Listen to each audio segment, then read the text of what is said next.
Qofse një gjyqtar ka shkel ligjin vetë, kur është fut aty në kundërshtim me ligjin, është bie në kundërshtim me nenin 6, paragrafi i parë të Konventës Evropiane të Drejtave të Njerëzit.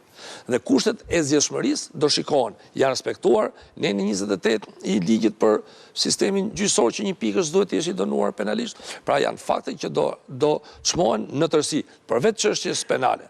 Kjo është çështje administrative, duhet të jetë aty apo jo. Pra këtë mandatin e verifikon Këshilli i Lartë i gjyqësor. Në 2002 kthehet mbrapa Irena Gjoka. Kthimi mbrapa, sipas procedurave të Schengenit, nuk shoqërohet me veprimin pasaportë, por thjesht me regjistrim në regjistrin e Schengenit që i ndalohet hyrja.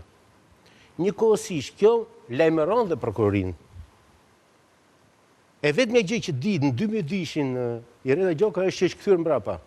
Në 2003 tenton të futet, kupton sepse sistemi e pengon dhe i thotë është ndaluar hyrja. Në 2003, duke qenë që ka marrë vesh që është ndaluar hyrja, autorizon këtë avokatin që të ndjek në Ministrinë e Brendshme të Greqisë çështjen e padrejtë, thotë, të padrejtë, dhe e ka në prokuror, nëse doni paraqiteni atje, të pengimit të hyrjes. Në tani vendimi i gjykatës. Shifeni vendimin e gjykatës çfarë thotë. Gjykatës greke. Greke. Po.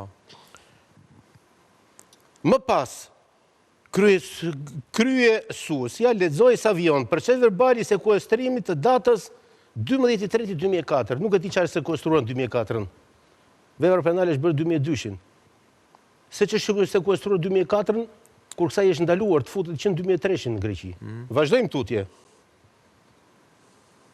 Eksperimenti laboratorik numër i 7/10/2003. Këto janë 2 akte që ka bërë prokuroria. Gjyqi është bërë në 2005-ën. Irena Gjoka ka dieni që i është penguar hyrja në Schengen. Ka dieni. Duhet ta kisha deklaruar këtë. Qartë, për këtë ka dieni po them. Nuk e di sa vete detyrimi, dhe në qoftë do t'i qëndrojmë faktit, që ajo ka detyrë ta paraqisë pengimin, jemi në shkelje, pastaj është komisioni që vlerëson nëse është shkelja është por jemi në shkelje. Po e vogël, po.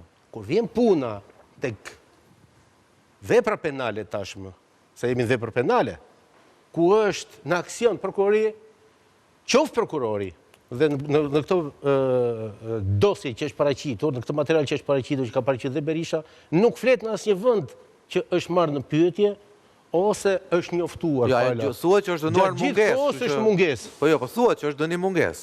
Jo, edhe prokurori po them. Jo gjykata, se gjykata po të mungesë, por dhe prokurori vet në materialin që paraqit gjykat nuk thot në asnjë vend që ka komunikim me palën. Asnjë. Pra gjithë veprimet i ka bërë thjesht me një eksperiment laboratorik që unë nuk e di ndaj kujt është bërë, sepse pasaportën s'ja ka sekuestruar dikush. Askush s'ja ka sekuestruar. Jo, pasaporta është pronë e shtetit shqiptar, nuk ta sekuestron askush. Atëherë, çfarë është bërë? Vetëm vendosin një vulë aty. Kujt është bërë eksperiment laboratorik? Kujt? E ke vendimin këtu. Nxjerr atje, nëse e ke, ta dërgojmë regjistr, ta nxjerrësh atje, e ta shohësh çfarë ka thënë. Dhe gjatë gjithë kohës të mungesë, çka do thotë, në 2005-ën është marrë vendimi. Është universal. Nuk bëhet vendim mungesë. Dhe vetë vendimi thotë është në mungesë, që do thotë zonja Gjoka nuk ka dieni mbi këtë ngjarje. Okej, ky është ajo që do gjykojë Këshilli i Lartë gjyqësor kur të paraqiten gjitha faktet. Jo, prokuroria duhet futej më në thelsi dhe të shkonte që në momentin kur është paraqitur. Ja, tani e ka padin nga Partia Demokratike, ta marrë spaku dhe ta hetoj me që Partia Demokratike ka bërë sot i arku spaku. Të hetoj, shofim që do bëj spaku, më nërko të shkojmë pa një ndërprerje shkurtë, minutat e fundit themi, flasim pak për këtë situatë groteske, absurde, nesër ishte 1 janari, po nesër të pëjbim gjyqin jo Berishës, po gjykatës së tij, rikthehemi pas pak.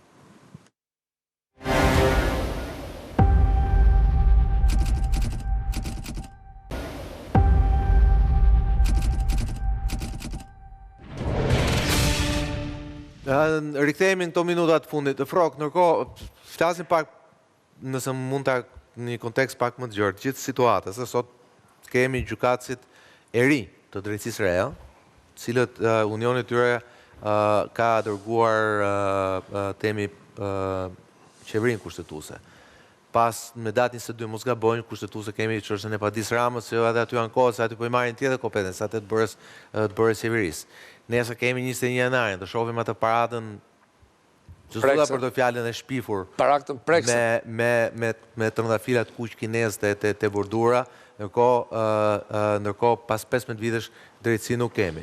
Aji që duhet ishte para, aji si përfaqësues i shtetit që ai drejtonte në atë kohë, jo si ai person, që duhet gjykojë sot është duke hapur shampanjë, duke festuar temi ekzekutimin publik që bëhet gjykatës së tij. Pra le temi, kjo situatë absurde, e vendosur edhe në kontekste të tjera, një situatë gjeopolitike shumë të komplikuar. Në Europë, në raport me Amerikën e tjere, një Amerikë që integrimin e Europë minimalisht është indiferente ndaj integrimit europian, mos themi që maksimalisht nuk është edhe me shumë frymë pozitive.